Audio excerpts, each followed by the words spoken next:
right now on 5 on Your Side at 10. Tonight, Team Spirit. The soccer game scoring a fundraising goal for an injured police officer. When something bad happens to somebody in our community, we do whatever we can to help. Rain chances ramp up Friday, but it's not a washout. We're timing the showers and storms ahead of a big sports weekend in St. Louis.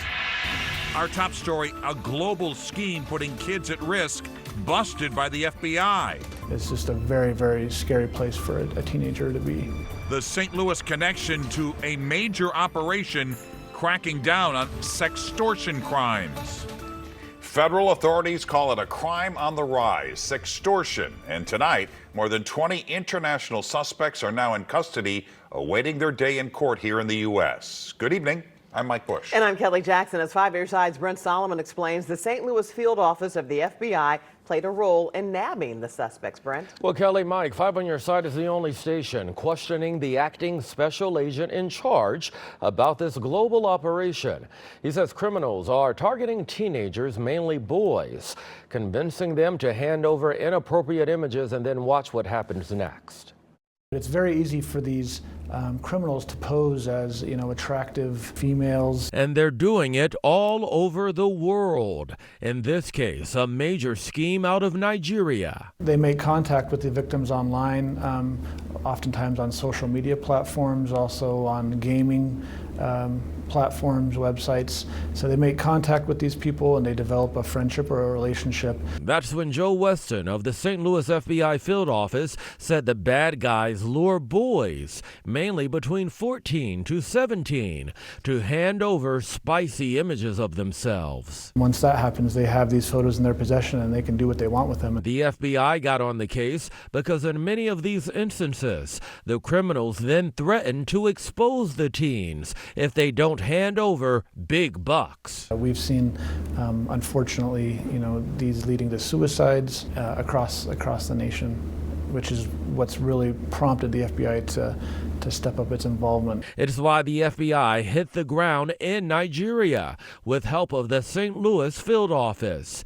Agents call it Operation Artemis. You have to be able to track these people down, and there's a cyber component to these investigations, and we're able to use our expertise here at the FBI and the tools that we have and authorities to go after these people. They nabbed 22 suspects. The FBI says half of them are directly linked to victims who died by suicide. It was a reminder for me as a parent who works for the FBI that even I need to make sure that I have these conversations with my own children, my own teenagers. The FBI says in just the last couple of years, criminals have pocketed $65 million from this crime. For tips on how to talk with your children about this sensitive topic, visit this story in the As Seen on TV section of KSDK.com. Tonight, police tell us a chase ended in a crash along I-64 in St. Charles County. Police say the driver was taken into custody and then to a hospital. 2 children and a woman were also taken to the hospital. Police haven't said what started this chase, but we'll continue to update you on air, online, as we learn more. Right now, a St. Louis police officer is in the hospital after being injured in a crash. Police say the officer was responding to help arrest suspects in a stolen car. That's when he collided with a woman in another car near Bell and Vandeventer. Police say the officer had injuries to his leg and wrist. He also may have a broken femur. I think the community knows that our department is all too familiar when it comes to our officers risking their lives to get dangerous people off our streets. That happened today. Our officer was answering the call to help his fellow officers and detectives, and that detective answered the call. The officer remains in serious but stable condition. The woman was also taken to the hospital and is expected to be okay. Tonight, Duchesne High School honored one of their alums, St. Louis police officer Nathan Spees, during their rivalry soccer game against St. Dominic. Yeah, the whole evening was a fundraiser for Spees' recovery after, you remember, he was severely injured during a car chase. 5 on Your Side's Laura Barczewski takes us to the fields. There's always a lot of excitement around rivalry games between Duchesne and St. Dominic, especially when it comes to soccer. But this one was even more special as they recognized one of their own, St. Louis police officer Nathan Spees, who was hit by a car last month on I-70, the accident causing him to lose the lower portion of his leg. This is the beauty of Duchesne High School. We always come to the aid of one of our own. The Duchesne school president says this all started as an idea for a fundraiser soccer game and turned into so much more as the community reached out, contributing to the pregame raffle and barbecue. Then we get a call from St. Dominic. One of their parents calls, hey, we'd like to get involved. We'll put together a raffle basket and we'll auction that off. Then the businesses started finding out and calling us. And so it just was a snowball effect that everybody wanted to be a part of this, and it's grown into a great event. The current head soccer coach, Patrick Turner, started his coaching career when Nate and his twin brother Nick were seniors on the soccer team. Now Nick is one of his assistant coaches, and Turner says the Spees family is so important to him. And I just know he's going to do everything he can to get back on his feet, fully running around and doing whatever he can to play sports again. So that's why we're helping raise as much as we can. To kick off the game, the St. Louis Police Department flew over the field as Nathan and Nick stepped up for the coin toss. The varsity Pioneers have won 8 of their last 12 games, but this game was already a win, no matter the score. This is it's a strong rivalry, but that's what high school sports are all about. It's just how you can impact off the field. We always seem to come together when there's a need, and it just means a lot to me. Reporting in St. Charles, Laura Barcheski, 5 on your side.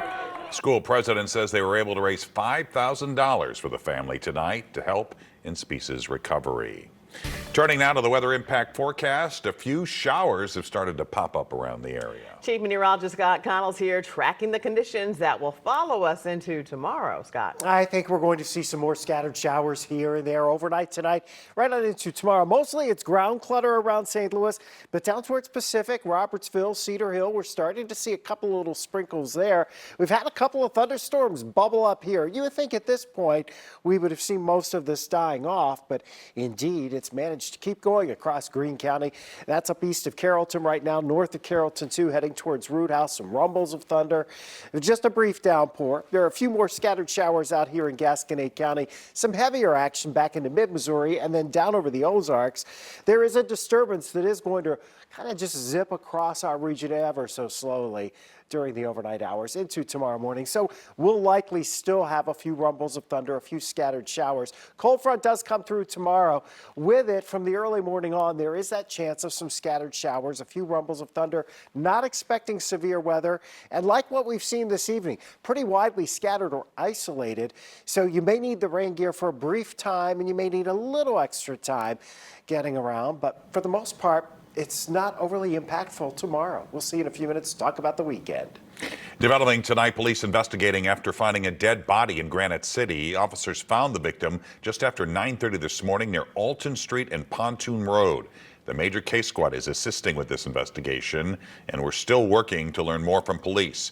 Anyone, though, with any information in this case is asked to call Crime Stoppers. That number, 866-371-TIPS. Tonight, a convicted murderer is back behind bars in St. Louis County. 50-year-old Dennis Kloffenstein is accused of harassing multiple people at 3 local synagogues. He was released last year after spending 2 decades in prison for murdering his father. He made calls in person and visits to 3 temples before being given a no trespass letter. Advocacy groups say the community needs to stay aware to protect one another. If you see something, say something. I can vouch for everyone, police, Jewish Federation, us here at ADL. We would all rather be told twice or 3 times than not be told at all. Kloffenstein has also been cited several times for similar incidents this week. He was handed a restraining order from his alma mater, Chaminade High School, for trespassing. Right now, 2 people are in the hospital after a retirement center caught fire in Nashville, Illinois. People were trapped inside the Village apartments last night. First responders say 2 young men saw the fire while driving by. They called 911 and then helped to get people out. 2 people were airlifted to Barnes Jewish Hospital, and they are expected to recover. More than a dozen others are now at a temporary Red Cross shelter. One of the St. Louis area's biggest animal shelters is growing. Our partners at the St. Louis Business Journal say the Animal Protective Association is planning to build a new $22 million shelter in North St. Louis County. The new shelter would be located in an unincorporated area near Spanish Lake. The group says this will help combat the area's pet overpopulation problem. The new shelter will not impact its current operations at the Brentwood shelter. Tonight, the St. Louis Zoo is mourning the loss of a harbor seal. Gabby passed away last week during a medical procedure. The zoo's care team says she had an undiagnosed heart condition. She was 14 years old and first came to St. Louis in 2014. The zoo says she will be greatly missed by the zoo team and all who knew her at Sea Lion Sound.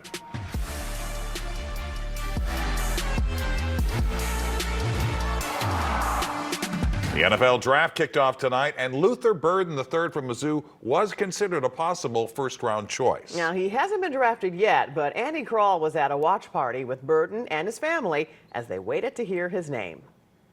As Mizzou's Armand Membu got his name called to become the Jets' newest offensive tackle while watching in Kansas City,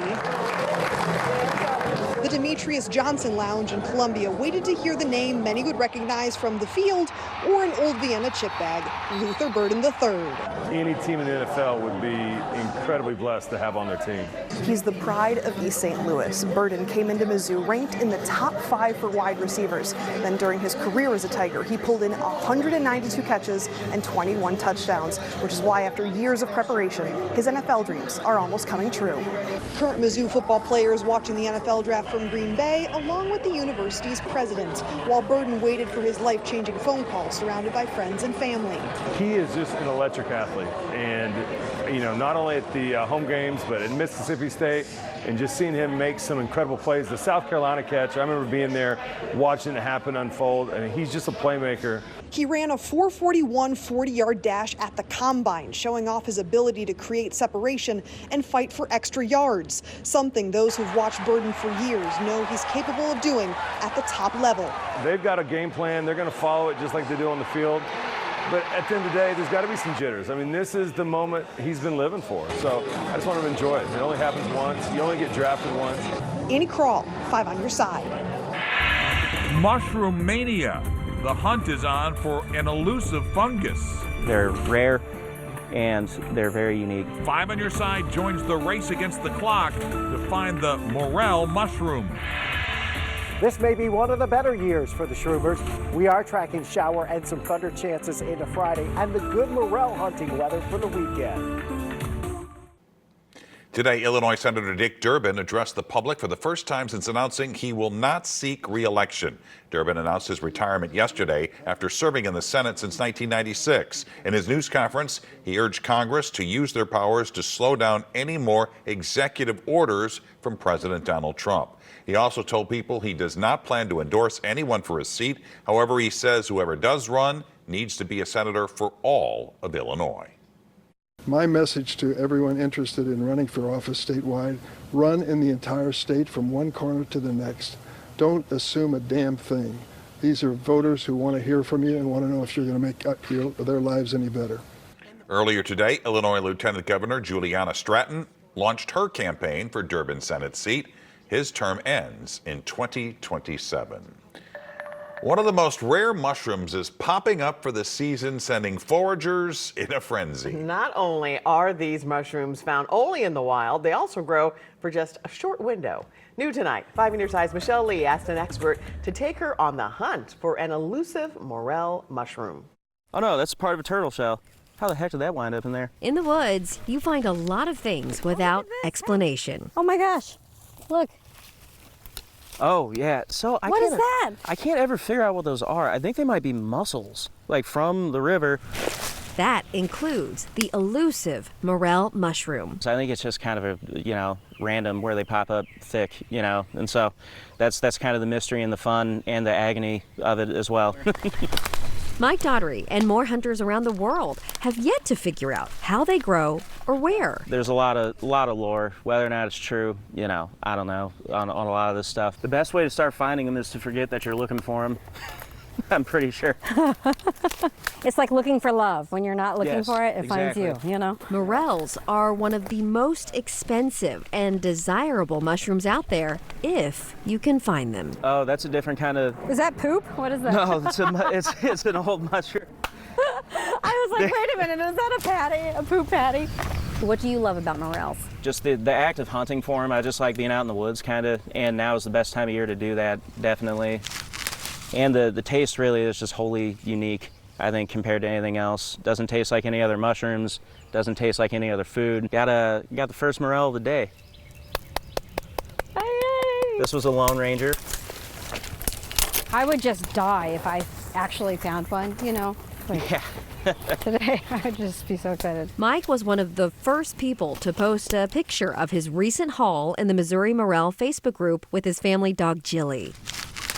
This one's like a perfect one. It is this season's image to start a fungi frenzy. Look! What is that? Oh, what is boy. that? You just... I found one! Oh my Heck God! yeah. Look, I found one! Oh my God! I'm so excited! Ouch! I got one! Ah, I literally cannot believe I got one. Sweet. My gift to you. But you know what? I feel like it's a little hard on the top. Oh, my. Oh my God! There's another one. All right. Yeah. No, Okay. This is turning into a day. Nice. Nice! Heck yeah. The best finds come with warm spring air, damp ground, and a little luck and timing. I would say a good day is just being able to fill up a skillet. And yeah, that's a good day. Good girl. And while the days are unpredictable, Sweet. the hunt itself Eureka. is familiar. First time I went out, I was a little kid with my dad and my grandpa, who bought this property actually in the 60s. And so he loves hunting morels, and it's just kind of been a generational thing. And now I'm probably a little bit more obsessed with it. An obsession well worth the effort, no matter what Mike takes home. Do you ever just walk out with a leg full of ticks instead of morels? Like yesterday? Yeah. In St. Charles County, Michelle Lee, 5 on your side. That was so cool. Yes. Good for Michelle. I know she found one. Maybe we'll see one at the store. Yeah, exactly. Chief Meteorologist Scott Connell joins us now with a weather impact forecast. Everybody looking forward to the weekends. Yeah, and it's been great morel. You know, the weather has been perfect. A lot of water, the ground's damp. Now we've had some warmer days. Probably the next 5 to 10 days, peak time to find those morel mushrooms. But you heard about the ticks. Get the bug spray. The ticks are out there. And that means the mosquitoes are coming too. All right, so we had temperatures back into the lower 80s in St. Louis today. Most of the metro was on the dry side. We did have a couple of spritzes come in here. There were a couple of thunderstorms down to our south, and there are still some rumbles of thunder down over the Ozarks. This is a disturbance that eventually is going to be sliding in from the southwest. That'll happen during the overnight hours. It's probably going to do exactly what we've been seeing all this evening, generate a few isolated to scattered showers across the region.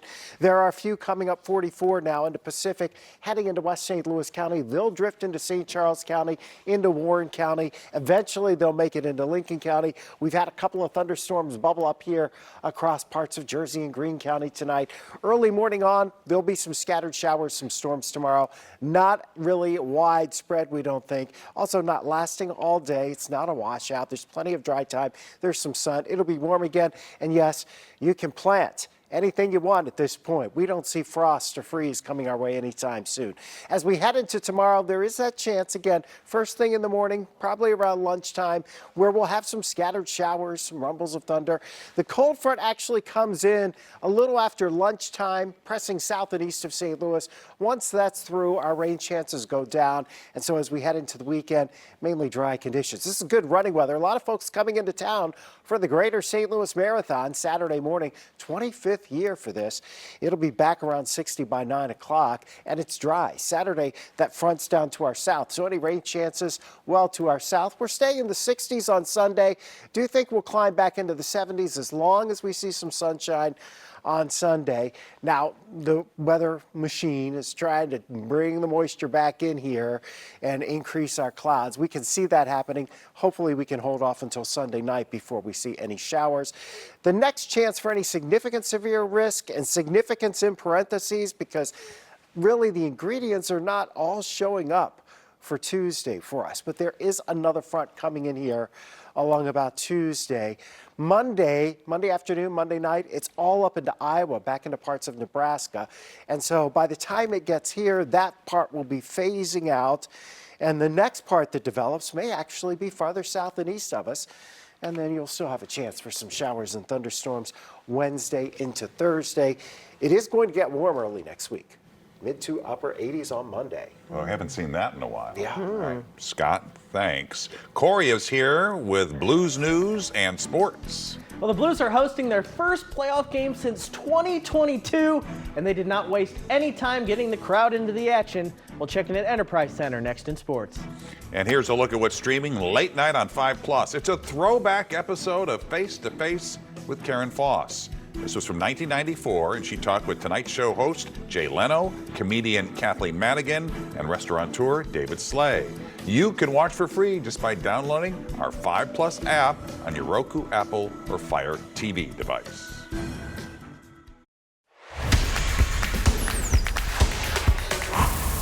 Only 4 teams in NHL history have won a series after going down 3-0. The Blues did not want to try and become the 5th team to pull off that feat, but to do that, they had to beat the Jets tonight at home. So far, so good. Enterprise Center at playoff time is truly a deafening place. Chris Pronger got the place fired up, and it did not take long for the Blues to capitalize. 38 seconds in fact, Pavel Buchnevich makes it 1-0 Blues. Look at this again. Kick up to the stick and knocked in. What a start. Then just about 2.5 minutes later, Buchnevich again on the tip-in. This time on the power play, 2-0 Blues. Enterprise Center going insane. And guess what? We're not done in the first. Cam Fowler takes a pass from Robert Thomas. It's 3-0. Right now, it is still 3-0 Blues in the second period. With the 7th pick in the 2025 NFL Draft, the New York Jets select Armand Membou, Missouri. That was the moment for Mizzou offensive lineman Armand Membou when he became a New York Jet. He's the first Tiger drafted in the top 10 since Aldon Smith and Blaine Gabbert back in 2011. Elsewhere in the draft, QB Cam Ward went #1 overall to the Titans, and Vianney grad James Gladstone, the youngest GM in the league at 34 years old, made the move of the night. His Jags traded a bounty to move up and pick Heisman Trophy receiver and cornerback Travis Hunter, #2 overall. We are still waiting to see where St. Louis native Luther Burden III lands. From players ending their college careers and going pro to a player ending his high school career and going to college. Name the sport, Valley Park's Will Geary is probably great at it. I caught up with a multi-sport star earlier this week. But here's a great chance and a goal! William Geary gets Valley Park on the board. No matter the sport, Valley Park senior Will Geary is scoring. He's the Missouri High School all-time leader in points on the soccer pitch with over 330. He scored over 2,000 points for the Hawks on the basketball court, and now he's the leading hitter in the area on the baseball diamond, with STLHighSchoolSports.com recently putting his average at .634. In this era of specialization, Geary has shown the heights a multi-sport high school athlete can reach. I think specializing, I think it's benefits, but I think staying competitive year-round, I think that'll definitely help you in every sport. The individual records and accolades are nice, but for Geary, that Valley Park State Soccer Championship in November still means the most. Starting in August, we had the goal we want to win a state championship, and getting a little bit better every single day to ultimately reach that goal in the end. Geary picked baseball as his college sport. He'll play at Lindenwood next year, but his mark has been left on all of the athletic facilities at Valley Park. Yeah, I hope they just remember a good teammate, a good person, and overall tried to be the best version of myself and get better every day. This 5 on Your Side St. Louis City SC coverage is sponsored by Together Credit Union. City SC has been busy the past 24 hours. The club added Sean Day Silva in a cash trade with Atlanta United. The Portuguese winger has 7 goals in 49 career games for Atlanta. City has also fully acquired forward Simon Betcher from his previous team in Denmark. The former Sluice star is now under contract with City through 2026 with options for 27 and 28. So good start for the Blues. It's not over yet. Right. I'm getting ready to, get done with this newscast so I can go over and check out the third period. Right. The only upside of an 8:50 start is I get to see the end. Right, you do get to see. And any idea of where Luther Burden might go? It looks like he might drop out of the first round. Listen, the Chiefs still have a pick in the first round. That's true. They've got to just be thinking about bringing the home state kid to match up with Patrick Mahomes. I'm not saying it's for sure going to happen, but I bet they're thinking about it. It would be kind of fun. Yeah, it would be. Yeah. All right, Corey, thanks. All right, and we'll be right back. We have breaking news. A helicopter has gone down in Hartford, Illinois. That's about 25 miles north of downtown St. Louis. Here are pictures shared with us by the Riverbender. We don't know the details of the crash yet. We're working on that, and we have a crew on the way to the scene. We'll continue to bring you updates online and on air. And don't forget, we'll have much more at 4 a.m. on Today in St. Louis. Let's get a final check of the weather with Scott. We have some showers coming in tomorrow. Yes, we have a few scattered out there tonight. They'll be around again tomorrow, off and on, maybe some rumbles of thunder. Severe weather doesn't look very likely over the next 24 hours, though. That's good news. And into the weekend, it is mainly dry. It's a little cooler Saturday, only in the 60s for highs, but back above 70 Sunday. Maybe some thunderstorms that have a little more punch to them on Tuesday, but right now that's still a big maybe at this point. Is this Tuesday possibly a severe weather situation? It's possible, but we're not seeing all the ingredients lining up just so yet. That's why we haven't done the weather impact alert day. There you have it, 5 on your side at 10. We're always streaming on 5+. And as Mike said, you can start your morning with Today in St. Louis beginning at 4 a.m. Have a great tomorrow.